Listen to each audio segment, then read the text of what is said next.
हाय guys, अगर आप Indian equity market में लॉन्ग टर्म इन्वेस्टर है तो आपके लिए ये जानना जरूरी है कि so basically we invest in two ways, right? One is direct investment, जिसमें हम खुद we buy and sell the share and the ownership और remains on our name.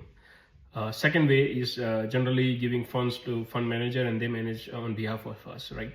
So उनमें अपना entitlement नहीं रहता है, वो fund manage करते हैं. Reason I am bringing this up is like, अगर हिस्टोरिकली देखें तो यूएस में 1960 में ज़्यादातर लोग डायरेक्ट इन्वेस्टमेंट कर रहे थे. बट एज द इकोनॉमी ग्रू, जैसे जैसे लोग जैसे जैसे लोगों की एज बढ़ी, राइट नाउ इन 2025 ज़्यादातर लोग, मीनिंग ऑलमोस्ट 70 to 80% लोग अब they give their funds to fund managers to manage them. For example, बड़ी बड़ी कंपनी आपने नाम सुना ही होगा, Vanguard, Fidelity, black rock.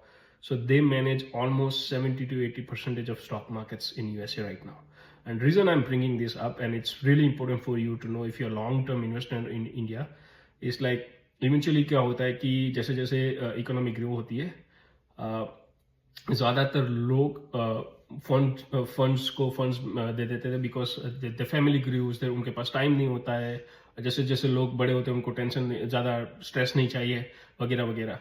But होता क्या है कि because now 80% of stock market is held by fund managers and just few companies. अब पावर इम्बेलेंस हो गया, ये asymmetry of buying and selling happens, right? So if it's like 30 versus 70, अगर 30% लोग मार्केट को मूव करना चालू करेंगे, या if they sell some kind of company, rest of the companies will not be impacted so much because they are held by few companies, और इतना impact नहीं आएगा.